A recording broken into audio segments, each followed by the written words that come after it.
Friends आपण माने जदि 10th पास करिसेंती कि प्लस 2 पास करिसेंती आपण माने भी जदि जॉब करिया पई चाहुचंती से पुनी गवर्नमेंट जॉब जदि करिया पई चाहुचंती ताहले आपण मानक पई पुनी थरे न्यू जॉब रो न्यू अपडेट आसीची ना ओएसएससी सीएचएसएल रो न्यू अपडेट आसी सारिछि। ओएसएससी तरफ रु सीएचएसएल रो रिक्रूटमेंट आसीछि जहा कि आपण माने अप्लाई करि परिबे। तो निहाती भाव जदि आपण माने भी जदि 10th पास करिसेंती ताहले वीडियो को शेष जाए देखंतु जहा द्वारा आपण माने जानि परिबे कि भली भाव रे अप्लाई हेबो एंड कोन सब पोस्ट रही छी एंड केबेठु आपण माने अप्लाई करिवे निज मोबाइल रे ही आपण माने अप्लाई करि परिबे ताहा विषय डिटेल्स रे जानिबा को आपण माने एही वीडियो को शेष पर्यंत देखंतु जहा द्वारा आपण माने फुल इन्फॉर्मेशन पाई परिबे आपण मानकर किछि डाउट भी रहिबो नाही। तो चलंतु आमे आज एही जॉब विषय डिटेल्स रे जानि नबा एही वीडियोटी रे चलंतु।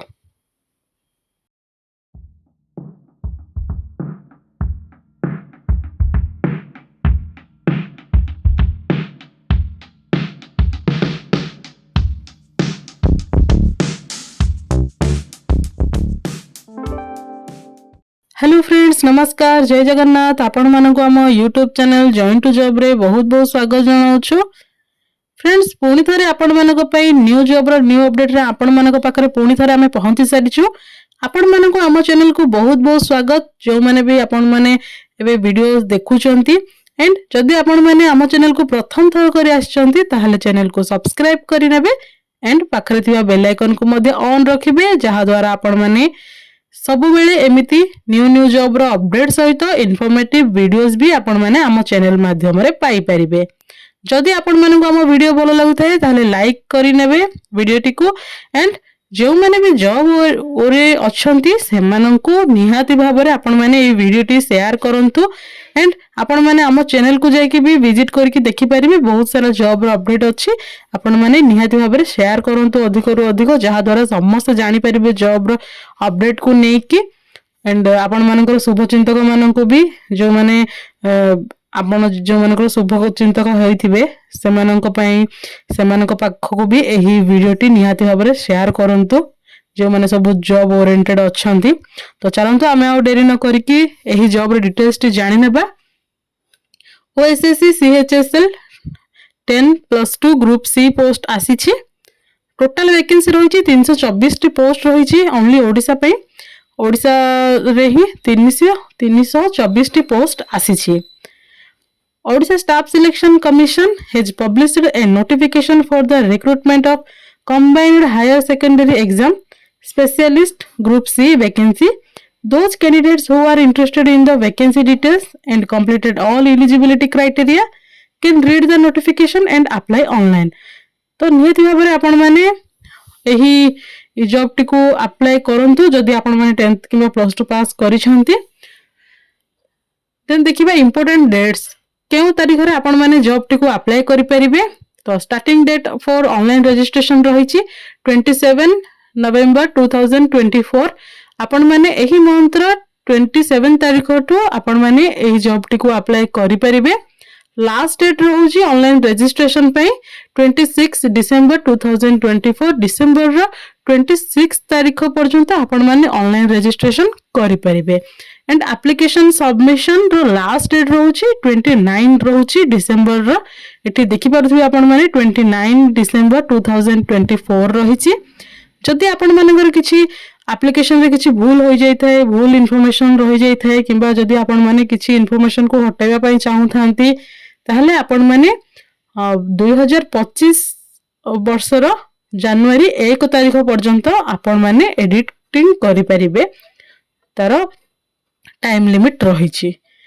एठी देखि नेबा एज लिमिट देखिबा एज लिमिट रहिछि 21 वर्ष रो 38 वर्ष मध्ये रहिथिले आपण माने जॉब टी को अप्लाई करि परिबे एंड एज रिलैक्सेशन भी जहा गवर्नमेंट रूल रहिछि ताहा भी लागू रहिछि। एथि पई पोस्ट नेम आसीछि सॉइल कंजर्वेशन एक्सटेंशन वर्कर रहिछि 324 टी +2 साइंस और +2 vocational course in agriculture related subject. जदि आपण माने +2 साइंस करिसंती ताहले एही जॉब टी को अप्लाई करि परिबे। एठी जदि +2 साइंस करथिबे ताहले ही अप्लाई करि परिबे। Interested candidates can read the full notification before apply online. आपण माने अप्लाई ऑनलाइन करिया पूर्व ऑफिशियल नोटिफिकेशन को भी चेक करि नेबा निहाती दरकार जहा द्वारा आपण माने जानि परिबे कोन कोन सब डिटेल्स रही छि। तो चलो तो देखिबा। तो फ्रेंड्स एठी देखंतु ओडिशा स्टाफ सिलेक्शन कमिशन तरफ ऑनलाइन रजिस्ट्रेशन रहउछि 27 नवंबर रु ऑलरेडी स्टार्टेड हे सारिलानी 29 डिसेंबर रे सरिया पई जाउछि। आपण माने निहाती भाबरे जल्दी जल्दी अप्लाई करि नियंतु। किभଳି भाबरे अप्लाई करिवे ताहा भी आपण माननकु आमे वीडियो माध्यम रे जणाइबु। देखंतु एठी soil conservation extension worker directorate of soil conservation and watershed development तरफ रु आसीछि 324 टी पोस्ट रहिछि ग्रुप सी रहिछि। एथिपई आपण माने अप्लाई करि परिबे जदी ओनली +2 पास करिसंती ताहाले अप्लाई करि परिबे।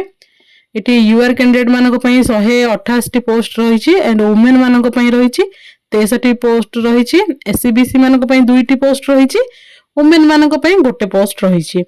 एससी जो माने सब कैंडिडेट थिबे से मानको पई 60 टी पोस्ट रहिछि एंड स्पेशली वुमेन मानको पई 20 टी पोस्ट रहिछि। एटी एसटी मानको पई 74 टी पोस्ट रहिछि एंड वुमेन मानको पई 25 टी पोस्ट रहिछि। टोटल रहउछि 324 टी रहउछि मेन मानको पई 109 रहउछि वुमेन मानको पई रहउछि। देन आपण मानको एग्जाम भी दबा पई पड़िबो। तो कोन प्रक्रिया रहिछि देखि नेबा। तो देखंतु एठी प्रथम स्टेज 1 प्रिलिमिनरी एग्जामिनेशन रहिबो 1 पेपर गोटे पेपर रहिबो 150 मार्क रो एमसीक्यू आपण माननकु अटेंड करिया पई पड़िबो। देन स्टेज 2 रे रहउछि मेन रिटन एग्जामिनेशन आपण माननकु मेन एग्जाम भी दबा पई पड़िबो एंड स्टेज 3 रहउछि सर्टिफिकेट वेरिफिकेशन परे आपण माननकु एही जॉब टे मिलि जिवो जदी आपण माने क्वालीफाई करूछंती ताहाले। तो नियति भाबरे आपण माने एही जॉब पई अप्लाई करि नियंतु जो माने सब भी +2 साइंस करिसंती साइंस स्ट्रीम रे जो माने भी +2 करिसंती नियति भाबरे अप्लाई करंतु एंड वीडियो टिको बहु माध्यम रे शेयर भी करंतु जहा द्वारा समस्त अवेयर हे परिबे जॉब पई एंड से मानकर प्रथम परीक्षा तांकी माने से माने देई परिबे जो माने सब न्यूली +2 पास हेइथिबे से माने भी प्रथम थर पई एग्जाम देबे। तो आमे एमिति ही पुणी न्यू जॉब रो न्यू अपडेट रे पुणी देखा हवा से पर्यंत रहउछु। नमस्कार, जय हिंद।